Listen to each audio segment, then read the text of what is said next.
Welcome in to another edition of the JMU Sports News Podcast. I'm Bennett Conlon. I'm joined by Jack Fitzpatrick. Jack, very exciting time in the JMU sports calendar. Is it? No. This is maybe honestly, off-season might be baseball's doing really well. Baseball's doing well. The diamond sport's starting to pick up. Lacrosse is nearing the postseason, so it is a fun time. But this is kind of like the doldrums. It's the dog days of conference play and the diamond sports. Lacrosse, this is typically the time of the year when they're just dominating their conference schedule, just waiting for the postseason with lacrosse. It's a little bit of the dog days. Hoping for transfer portal news for basketball, and you're hoping for any morsel of storylines to come out of spring ball, and you latch on to them. Yeah, that's basically how April goes. Yeah. Pretty fun. Pretty fun. You know what else is pretty fun? Bet Online is your number one source for all of your summer sports this season. MLB, golf, NBA, and NHL playoffs.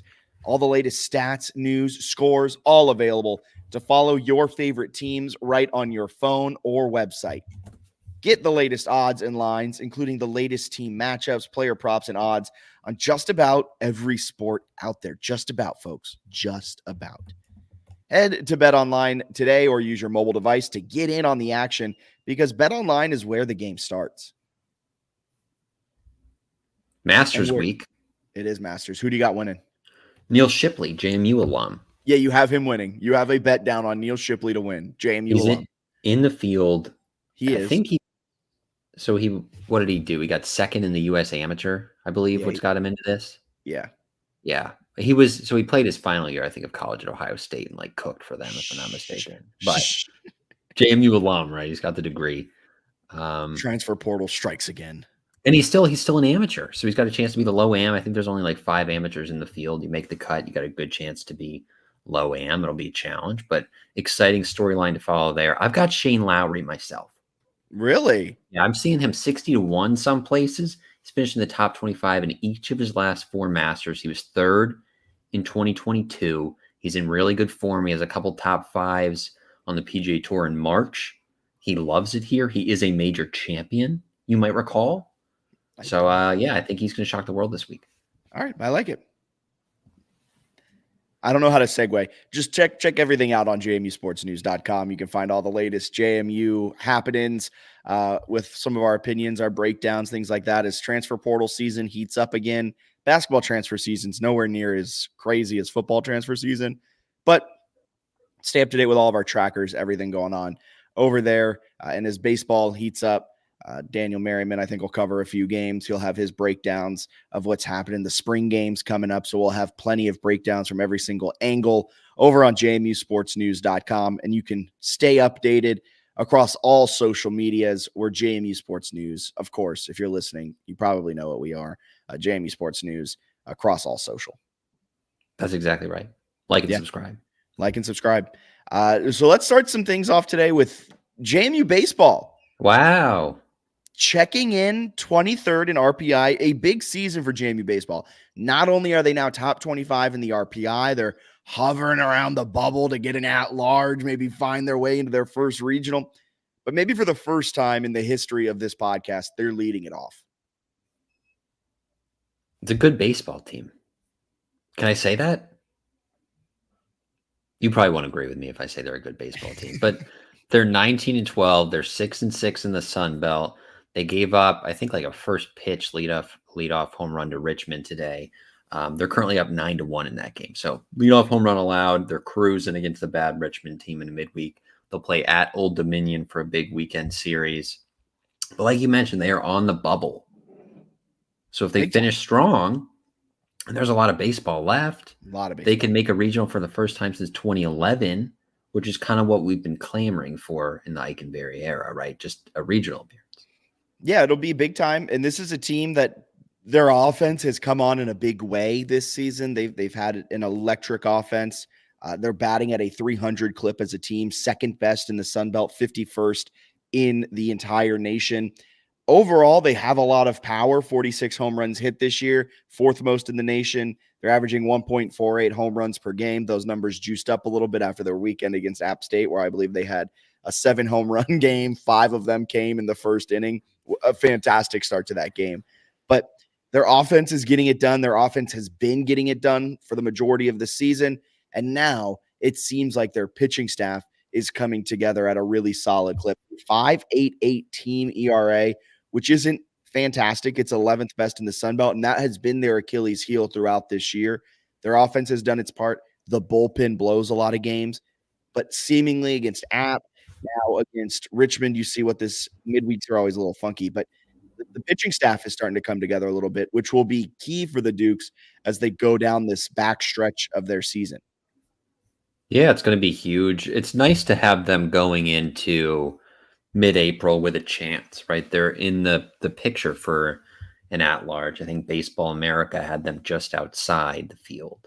Yeah, the first four out. So they're on the bracketology, which has made its way to baseball and softball, which is exciting. Shout out to bracketology. I love bracketology, but it's a big weekend this weekend at ODU. ODU is not necessarily not a world beater. Good at home, though. They're very good. I think that's going to be a tough game. I think this, you correct me if I'm wrong, this ODU series at ODU in Norfolk, of course, because that's where ODU is, I think this is the barometer for the season. Like, I think it is a similar team to JMU, kind of an upper half team in the Sun Belt, where if they can win this series on the road, I got full buy-in. Yeah, I think I would agree with that. You win that one, then you've got a home series against Georgia Southern. You also have a home midweek against Maryland, which you played on the road earlier in the year and lost, but that'd be a nice win if you could get it at home. They have that nice midweek home win over Virginia Tech, which seems to look a lot nicer almost by the day. So that one's a big one. They've got some tough, their road series the rest of the way feel like they're really tough in Sunbelt. Yeah. ODU, South Alabama. I think South Alabama just beat Alabama this week. And then Troy, which is a solid team. You also have a midweek at Virginia Tech. So they've got some tough road games coming up, and that's really where you can separate yourself with your resume, right? It's kind of the same in every college sport. If you win road games against good teams, it gives you a really good chance to make an at-large in any sport. Yeah. I mean, if they can pull out some big-time dubs throughout the rest of this season, specifically on the road, that Arkansas win to start off the year, the Coastal win, honestly, the close Coastal loss is going to hold a lot. Remaining on the schedule, they have 4 more quad 1 opportunities at Virginia Tech, and their 3 games at ODU are actually all quad 1. Their Troy series at Troy, which I actually think is a more difficult series than the ODU series, it's quad 2. They only have, I believe, they have 1 more quad 3 game and then 6 more quad 4 games, Marshall and Arkansas State. So if you can handle your business against quad 3 and 4 and go maybe 500 against quads 1 and 2 to finish out this season, you're looking at a really strong finish, and you'll be squarely in the field, I believe. What was Georgia Southern? Georgia Southern's a quad 2 game. Okay. Gotcha. Yeah, it'll be interesting. I think that's the other thing. I've seen that's a good question down there. We'll get to that in just a second. I've seen some stuff, though, that's like, hey, the schedule breaks favorably, which I think is somewhat true. But the teams at the very bottom of the Sun Belt, like when you play them in a home series, that doesn't give you a big chance to really boost your at-large. right? So like road at ODU, road at Troy, you could boost your chances there. If you're playing a team in the bottom of the standings at home, that's like a quad 4 game. Who did you say was quad 4? Is it Arkansas State and Marshall? So like those, you kind of gotta win those series, right? I think there's some stuff where it's like, oh, that could be favorable for wins, which is true, but it's also like there's a little risk there without much reward. Where I think Yeah. the opposite is true if you're on the road. Like you got to win some road games coming in, and if you do it, like shout out to them, and then there could certainly be an apology coming from you. Yeah. Huh? Question mark on Twitter did ask, does full buy-in equal apology? Full buy-in does not equal an apology. I've been pretty adamant that I want a regional. I want above 500. That will get an apology. If they're a legit regional team, then I will for sure apologize. Something that is quite stark with this team. A 14-3, soon to be 15-3 mark at home. I believe Corey Spector on the broadcast today said that is their best 17 game start at home since 2010. They're 5-9 away. They've had their road struggles this year. To start off conference play, they went 1-2 at Coastal. Then they went 1-2 at Georgia State. Georgia State is a quad 2, lower quad 2, 79th in RPI. That's a lost opportunity. So I'm not trying to harp on the negative here. It's going to be tough regardless. The Sun Belt from top to bottom, maybe except Marshall and Arkansas State, is a very good baseball conference. South Alabama is really good. And also RPI is a very fickle thing in baseball. I think it is across a lot of sports. 26th RPI does not mean they're a top 25 team in this nation.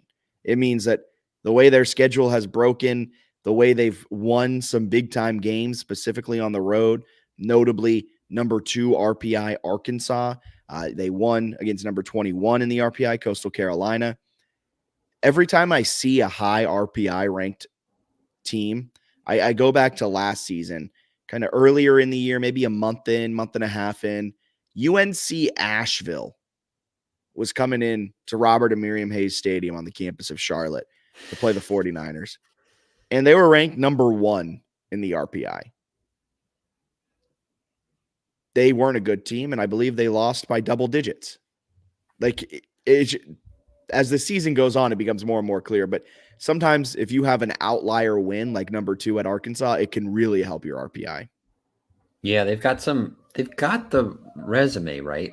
If they can go on a little bit, somebody screams outside my window. If they can go on, it sounds like a dog. They're making dog sounds that are riling up dogs. Just can't make this up. It's like you show some respect for the podcasters in your local community, people, please. But no, they've won some big games this year. They've got some good chances coming in. It's exciting because we have, I don't want to say trashed on the program, but we've been pretty harsh a lot about sort of what they've done to have them in April in position to shut us all up and make it regionals. Super fun. Super fun. It's cool. I follow along this team for 2 reasons. I want to see them win. And secondly, I'm very curious where my apology stands. So, could be coming. Could be coming. And it might be coming. You know what else is coming? This will be good. JMU Football Spring Game. That's right. About 10 days away. 10 days away from when we're recording. April 20th at Bridgeforth Stadium. You can head on there. You can tailgate. You can have a good time. You can make it as close to a game day atmosphere as possible. JMU, I'm not sure they've announced the setup of the game. Every year it's kind of different and it's dependent on the coaches. Sometimes it's offense versus defense. Sometimes it's purple versus gold. Sometimes it's purple versus white. Not sure exactly how it is. Don't think it's been announced yet, but they're nearing the spring game. Spring practice is ratcheted up. Where do you want to start when it comes to football talk? I don't know. I mean, I feel like we're getting the same. Cool. We're not getting a lot. I feel like we don't have a lot of info about this team other than like they love football and they're competing hard, which I think is probably true for most teams. We'll go kind of group by group then, offense and defense, because Bennett's not giving me a lot to work with here. That's true, though. That's all I've heard. You're not wrong. You're very true. There are little morsels here and there being dropped by the coaching staff, and you got to just make do with those tiny morsels that aren't followed up upon. You tell me if you got some morsels. Morsels, Bob Chesney was impressed during the scrimmage on Saturday, was impressed by the defense for slowing down and stopping at times what Chesney called a very good offense. Feels like a nothing quote. No, I mean, so he's hedging here. So I think I'm guessing though, at least from what I've heard of his conversations, they're not tackling, We know how I feel about that. which I think is okay because he's trying to avoid injuries, and that's like their big thing, especially in the spring. But kind of hard to be like they're slowing the offense down if you don't have to bring somebody to the ground. You're right. This is a offense led by transfer quarterback Dylan Morris from Washington. UW, the Huskies, baby. If he can beat out Alonzo Barnett and Billy Atkins and Griffiths and JC Evans. Now, Dylan Morris, your day one starter. Was it last episode that I said I'd eat denim if he wasn't starting? Yeah, you said you'd eat like a pair of jeans or something. Cool. Really glad I said that. Yeah. So Dylan Morris is the presumptive QB1. Then you got Tajee Hudson on the outside, Omarion Dollison. Conference first team all Sunbelt, Omarion Dollison. In your prediction? Yeah, I was high on him. I still am high on him. I got a lot of faith. Ayo Adeyi, Petaway. Wayne Knight has entered the end zone. But there's a lot. I feel like we were talking about this a lot during the transfer portal episodes. There's so much potential on the offense. So for me, when I heard that Bob Chesney was like, yeah, our offense has been playing well, it makes me happy because that means maybe that potential is showing through, because that potential could not show through. I think they're going to be gross. Like, I think they're going to be college football playoff contender out of the group of 5. I think they're going to play really well to start the year. I think they're only going to get better. I think Chesney's a really good coach who might only be in Harrisonburg for a year. I don't know how he's so positive all the time. I'm certainly not. Really? So kudos to him for whatever's going on in his brain. Certainly different than mine, but he's overly positive.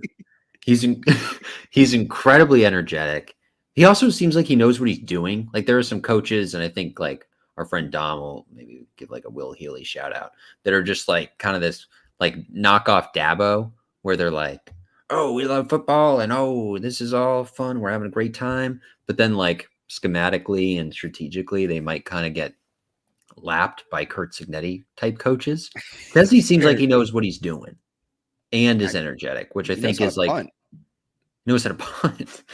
So he's I don't know. I think he's gonna be really solid for him. I'm pretty interested though when the spring transfer window opens. I think it's like the 15th through the 30th. Yeah, who jumps in? Who comes? Let's see if there are some guys who don't vibe with that.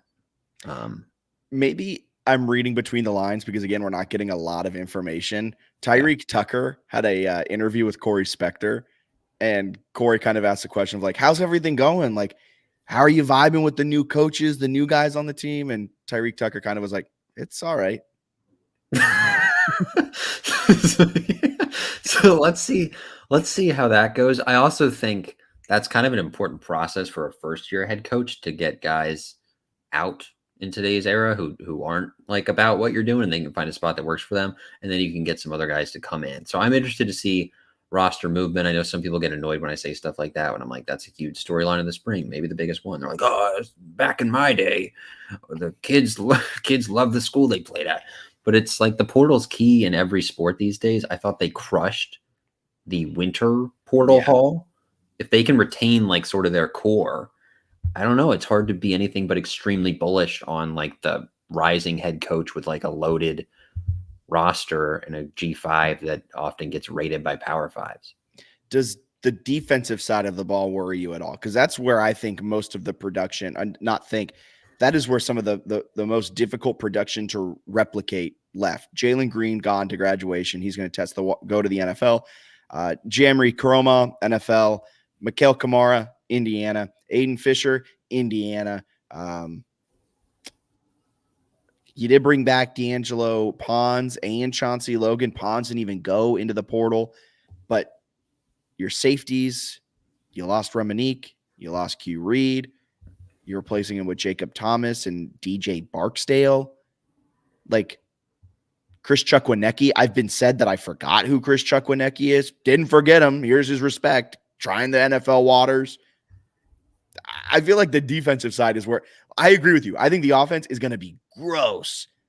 Now, do I think the defense can hold a team under 30?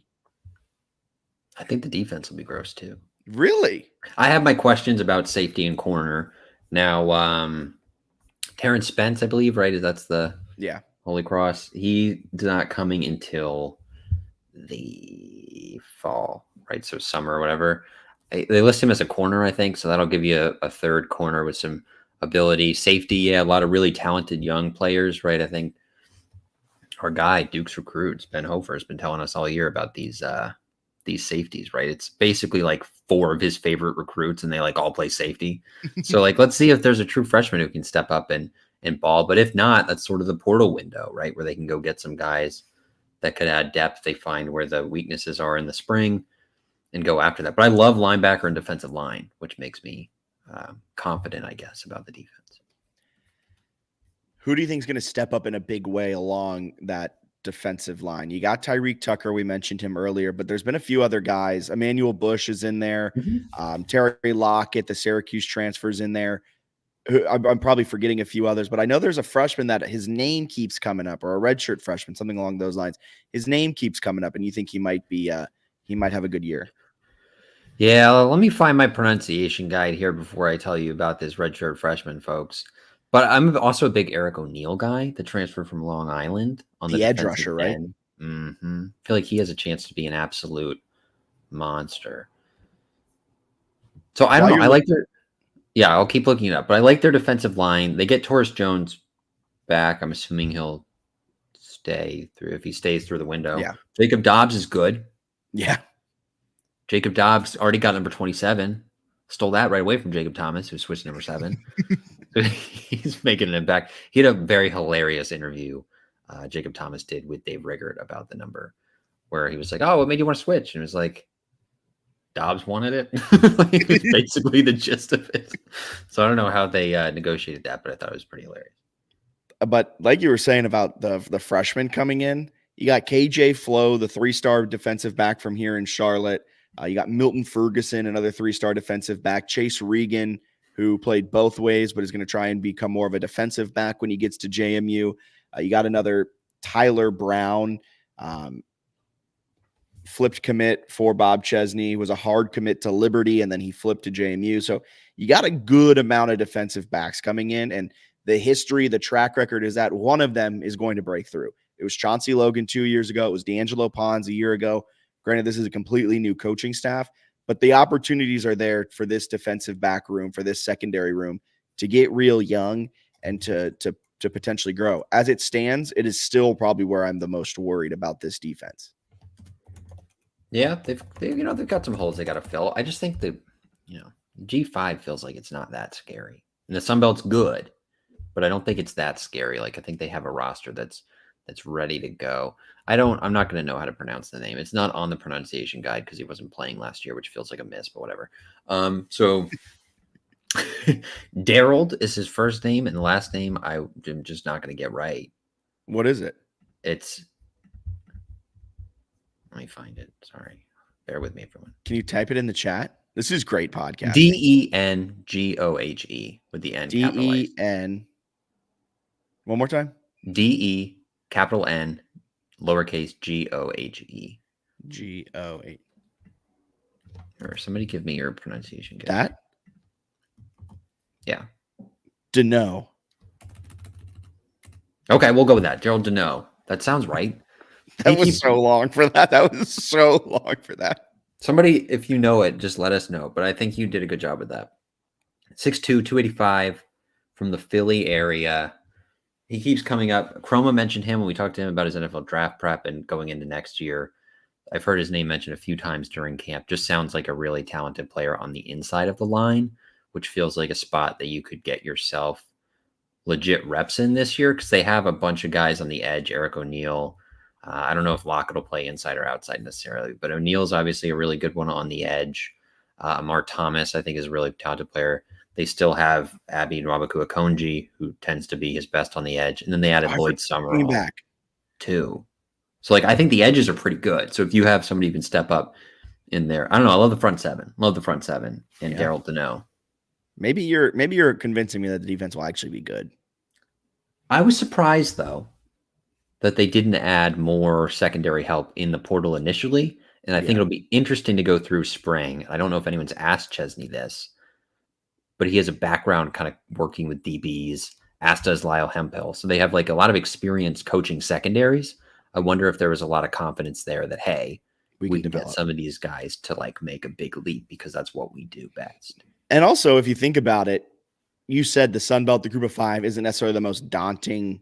If you have two cornerbacks, Chauncey Logan and D'Angelo Pons, who are cornerback one type of players, it doesn't matter who you have as your cornerback three, because you can essentially send those two other guys out on an island and say, all right, we're just going to have linebacker and safety help for the third receiver that isn't matched up. We also don't necessarily know the defensive scheme Lyle Hemphill will be bringing to the team. Is he kind of a boundary corner, field corner type of guy? Does he let his corners kind of roam with the number one receivers? So it'll be interesting to see how that all shakes out. A lot of questions. We'll see if we get a little more nuggets after the spring game. But yeah, that'll probably be the next time. They should be good. Should be. All right. So that's football. We'll break it down some more as we go on, because a little mid-show listener question. Oh, because we got a good amount of them. I think we got 12 questions, all of them really fantastic questions that I think take us and cover a lot of different bases. So after listener questions, we'll turn our attention over to men's basketball transfer portal, break that down, how it's all shaken out, look over to softball, look ahead to lacrosse postseason, everything like that. But a little mid-show listener questions. I'm going to throw the first one off of you. Daniel Merriman, friend of the show. Who are some of the up-and-coming contributors you're excited to watch in the fall? And you can't name for football. You can't name anyone you just name. So Deneau is a no. But for me, mine's Adei. He's your up-and-comer? That feels like cheating. Oh, up-and-coming contributor. Sorry. I misread it. I thought like new. Oh, I thought you were picking the 1,000-yard rusher. Idiot. Up-and-comer Dylan Morris. Up-and-comer Dylan Morris. He's 28. He's my age. I pick Van Horst. True up-and-comer. I'm trying to think of up-and-comers then. Up-and-comers is hard in the portal era too, because they added a gazillion like good old people. Can I say D'Angelo Pons? He had a great first year, but he's not technically coming up. What? You can't tell me he's cornerback one for the best team in the Sun Belt and then tell me he's an up-and-comer. He was an up-and-comer last year when he was nicknamed Deep End. What about Jacob Thomas? I would count Jacob Thomas as an up-and-comer. Yeah, because I wouldn't say he was like a dominant safety. I'll go Jacob Thomas. I'm going to go with George Pettaway. You can't. Why? That's fair. I forgot. He doesn't have any like reps. I realize that. Okay, I get it.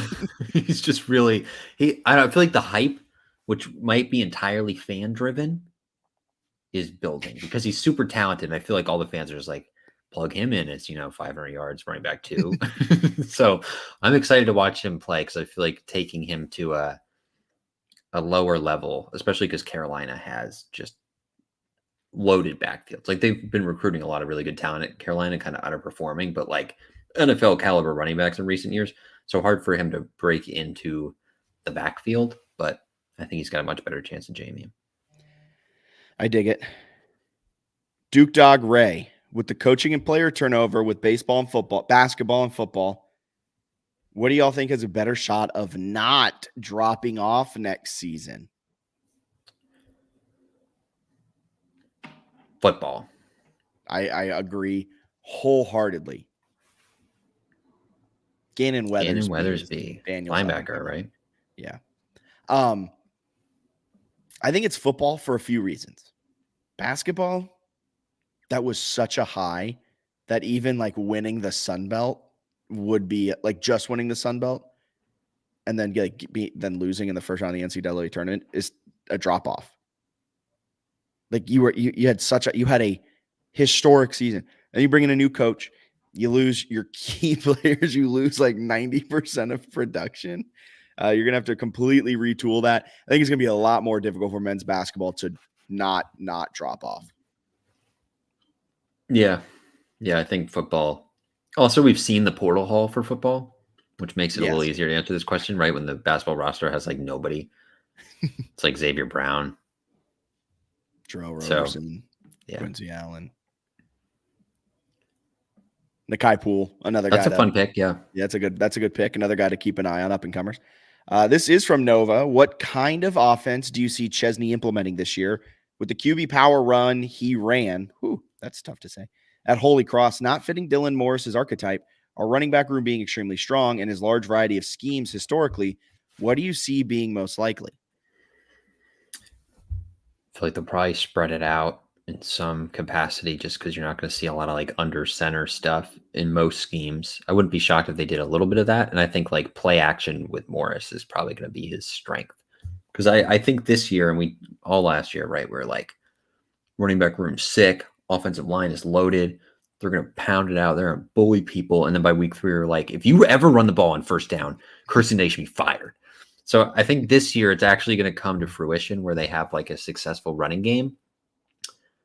So I'll say they lean on the run a little bit and have good balance. And I think Morris will be his best in play action. Yeah, I think this is a tough question to answer because I think we're going to see a lot of different offenses. So there was an article written by Katie Harper of the DNR breaking down Dylan Morris's journey to come to Harrisonburg. And he kind of had an interesting quote where he said, a reason I really liked Dean Kennedy on our phone calls is he changes his formations week to week. He mixes his formations in week to week. So, 1 week, a defense might be bad against the play action. You might see a heavy dose of play action. The next week, they might not be able to cover spread out offenses. So you might see them be more up tempo, out of the shotgun, spread out 4 guys, play with a lighter personnel, that type of stuff. So I think it's tough to say what Chesney is going to run because I think he's also learning what Dean Kennedy is best at calling. This is going to be Dean Kennedy's second year as an offensive coordinator. He was a quarterbacks coach. He did some of his GAing in the SEC around the quarterback position. But I think it's going to be really interesting to see how Dean Kennedy evolves as the year goes on, how much how much Bobby's trust in Dean Kennedy grows as the year goes on, and to see the evolution of the offense. Mm-hmm. If you put me gun against my head, what I had to pick, kind of go back a few years to Bob Chesney's first few years at Holy Cross. They ran a very shotgun, pro style, typical type of offense that racked up a lot of throwing yards. So that's probably what they're going to run, something similar to his early Holy Cross days. That makes sense. Thanks. Dan Miller, want a beer bad? Portal stuff, football? Any rumblings of players fixing to leave? How about anyone coming in? Basketball? Any inside scoop? Baseball? Top 25 RPI. How unprecedented is that? Is it me or does this schedule break favorably through April? Dan just outlined a whole podcast. I should have just copied and pasted that one. I haven't heard anything. I've actually, post-basketball season ending, I've enjoyed the last week, and I really have not paid that close attention to anything, to be honest with you. Shame, man. So I've heard... You've picked a great week to, like, tune out, though. Heard limited rumblings on anything, personally. We'll get into some men's basketball rumblings, because we got some with Drew Thelwell, Mark Freeman, Raekwon Horton, and Eddie Ricks. So we'll get into that after listener questions. Football, no real rumblings. Unprecedented top 25 RPI for baseball. I mean, this is the first time in the Ikenberry era. Also for football, some of the guys who transfer out in the spring typically are guys who like aren't getting a lot of playing time. So there really aren't rumblings until they're in the portal, right? There's not like a whole lot of like, wide receiver number 9's not having a great spring ball. Yeah, like Ook will do it too. And you can get like just groundbreaking ones like Tucker Dorsey. There, yeah. So there'll be more of that maybe next week, right? Because the 15th through the 30th is the window. Although I would also imagine, you've got some guys who hang through the spring game, maybe. Actually, no, there's no real reason to give a crap about a spring game if you want to transfer. You'd probably just transfer early in the window. But there might be some guys who wait until after the spring game on the 20th, and you still have a 10-day window to enter. Yeah. All right, so a couple more. This is from Dominic Palumbo. What do you think baseball's league? What do you think baseball's league record has to be? I know that guy. It has to be heading into the Sun Belt tournament to have a legitimate shot at an at-large bid to a regional. I don't know. What do you think? Thanks. I think if they go 500, so 2-2, I'm doing the quick math here. 2-2, then they got 1, 2, 3, 4, 5, 6, 7, 8, 9. Let's call that. You're talking about every game or every conference game? I'm just doing for the rest of the way what their record has to be. Okay. 6, 7. You can 7. pencil this one down as a win. They're up 10-1 on Richmond. 6. Thank you. 14-7. I think they have to have a 14-7 record for the remainder of the season, which would put their overall record at 23-19. At 32-19. 33, I think. 32. Right? 19 plus 13. Oh, I thought you said 14-7. That's on me. I did. My fault. You're right. Okay. 30. What is it? 33 and 19. Yeah. Okay. Well, what about the league record, which is what Dominic was wondering about? Our friend Dom. Oh, Dom was wondering about league record? Oh, it does say specifically league record. Let's say that's 3-3. I don't know. That's a lot of numbers. They play 30 conference games. They played 12. So they have, 18 left. Let's go 14-4.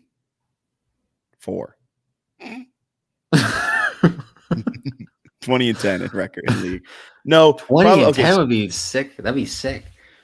This is terrible podcasting. I wonder if it probably depends on like who the wins come against. Yeah, that's the tough part. You gotta, and then what you do in the midweeks. So the overall record question made sense because you've got Maryland and Virginia Tech, where like if you're 500 in conference but you beat Maryland and Virginia Tech is way different than like if you don't. As long as you handle your business against Marshall and Arkansas State, which are 6 games, if you handle your business, and then maybe you can win the series at ODU, get a quad 1 series win, take down Virginia Tech, and then go 500 in quad 2 with your remaining 3 series against Troy, South Alabama, and Georgia Southern. I think you're sitting pretty. How does 17-13 sound? So 11-7. I think that sounds, again, I think it depends on who your wins are. Yeah. Because like, God forbid, what if like you dropped 3 of those quad 4 games? That's true. That hurts you. But then are you winning 3 quad 1s at ODU or something to make up for it? It's all quad 2 you're making it up for. So like it's tough. I think it's a real balancing act. They're in the mix though, which is cool. Yeah. Way asked me what I did to get my double tech. I responded to him on Twitter, but it was a ball slam and then saying to the intramural ref that the call was BS. Double tech real quick. Watch the rest of the game very quietly on the bench. Garrett Lamb. I know this is very circumstantial, but I want to venture a guess at what baseball needs to finish in conference to have a realistic shot for an NCAA berth. What we just said. Let's count through the schedule. Win, loss, win, loss. Back to your point about the spring game. Ben, our friend Ben. Oh, yeah. They usually do play in the spring game and then transfer if they need more tape. Oh, smart. Yes, good call. Very good call. JMU Dukes 06-08 football spring game update. Covered that a little bit earlier, but it is the 20th. Keep it locked on JMU Football and JMU Sports News to see how the game's going to be done because each coach does it differently. Bill Papp, bottom 9. Curious to know what happens next year in lacrosse. With Florida and Cincy going to the Big 12, does the American Athletic Conference have enough teams at 5 left? Do you just add Coastal, or does the Sun Belt try and replace the American Athletic Conference? It's a great question. It's a very thoughtful question. I don't know. It's Masters Week, guys. You can't expect me to answer these questions. No, that's a good question, though, because it is Right. I think there was a lot of excitement with the Sun Belt move, but then also for lacrosse of going to a better conference than the CAA, which then has been rated by the Big 12. Like, it kind of sucks for them. They're kind of Yeah. in no man's land. Them and field hockey, which is going Is to the literally MAC. in no man's land. Yeah, until they get their MAC thing, which is next year or the year after. I can't remember. But what do you think they do? I think the American Athletic Conference will try and find other Salvage teams something? to build it, because Sunbelt, if the Sunbelt tries to replace the American Athletic Conference, and the Sunbelt then has to create from just Coastal and JMU, and like you'd have to build up from the ground. Where the Or do you American, have one? not entirely sure, but the American Athletic Conference at least has like the basis. Yeah, that's a bummer for lacrosse. That'll be a really interesting storyline to follow here in the next few years. Yeah. Be interesting to follow that, like, not to get too in the weeds of it all, but like how football realignment affects everything. Because I was talking with some guys during a Queens men's volleyball game, and he was just kind of like, I hope conference realignment doesn't like kill these sports. And it's like, that's a great point. Yeah, stuff's about to get crazy, I feel like, with realignment, the ACC, all this stuff. So hopefully JMU, wherever they are, any sport can keep good homes and play meaningful games. Agreed. Stephen Aggie, AD search update. Yeah, they're supposed to be. Aren't they supposed to be on campus this week? Yeah. They have a board of visitors meeting on. It's either, I'll just look it up, but it's either on the. I'm sure I'll have the date wrong. I'll just look it up, folks. 18th and 19th. I was going to say the 17th or the 20th, so I'm an idiot. But it's on the 18th and then the 19th. In Festival, and you can go to it if you want. Assume the Breeze would send some peeps. I have to think I think the expectation is that a candidate will be shared at that meeting. I agree. Right? Yeah. I mean, the one name we've seen floated a little bit is the Delaware athletic director coming down. That's exactly right. We have floated that one ourselves also. Chrissy Rawak. She was man, you sound like me with the names today. She was what a week for me. She was at Michigan for like a decade, did a lot of fundraising. She's done some nice stuff at Delaware. There were also some people in her replies who are like, "This would be Delaware's trash." So I don't know exactly who it's going to be, but College AD had a report that it was the candidates who were considered. They're down to like 3 or 4, and the pool they were choosing from was either like a Power 5 high level, like assistant AD kind of role, or a sitting AD somewhere else. So whoever they hire will be qualified. Yeah. So I'm excited to see that. So keep it locked. Board of Visitors meeting, circle it, put a notification in your phone, and get ready for it, because you'll likely hear some names floated coming out of that. Mike Schumatt, basketball and portal update. JMU all over One Shining Moment video. Baseball sweeping app. Let's get ready for football. Another great podcast outline. I don't know if I'd say JMU was all over One Shining Moment. They had 4 shots culminating in 1 total second. That's brand awareness, man. That's huge. Basketball portal update. We'll break that down just after listener questions. Baseball did sweep app big time. And football, yep, we're getting ready for it. But I wouldn't say all over Shining Moment. It was cool, though, to like watch it and see JMU featured in it. Yeah, been a while. Yeah, it has. long time. Also, can I say a hot take about One Shining Moment? Yes. The song stinks. What? The ball is tipped. Man, I don't care. I would just care if it, like, maybe. No, it's one of the best songs I've ever written. Okay. James Hemphill. James Hemphill, I think this is more of just a statement. The co-Big Ten title banner with UConn is going to look immaculate in the AUBC. Yeah. Okay. JMU's 2-0 against the Big Ten. That's the banner, pretty cool. Baby. I went back and I found this College AD D1 ticker report. I was wondering what you were doing, because sorry, I wanted to make sure, because I was like, oh, I have to imagine. No, this had been reported. So the goal this is from College AD, or I guess it's on D1 ticker, but they're reporting it's like an aggregated College AD thing. The goal is to have a final athletic director candidate ready to present at the JMU Board of Visitors meeting in the middle of the month, which is the 18th or 19th. So, like, they'll have a candidate that's presented. I don't think they stream it, but you can, hopefully the briefs or somebody goes. I imagine the DNR would also go, knowing that they're going to share the candidate. So we should learn who the candidate is either on Thursday of next week or Friday of next week. Mark your calendars, folks. Big time. Yeah. All right. That takes us to men's basketball. Not a whole lot to share in men's basketball portal world. Main thing, Shane Metlin reporting that Eddie Ricks is visiting, who led the team a year ago, Morehead State, that is. 39 blocks. Wow. Big time for the freshman. He's kind of like a 3, or a 4, not necessarily a 5. Kind of a little bit undersized to necessarily play the 4, but just good innate shot blocking ability as a freshman, big time player. 39 blocks, ranked 5th in the OVC a year ago. He's good. He would be a good one. You still got a couple other Morehead guys in the portal. Thank you for bringing that up. That segues right to my next point. Drew Thelwell, who was a guy that we had both circled a podcast ago because he was one of the 3 Morehead State guys in the portal. Drew Thelwell, he's heard from JMU, but he's also heard from a lot of power conferences. And Miami is reporting that he's likely going to be going to Miami. So JMU probably out of the running.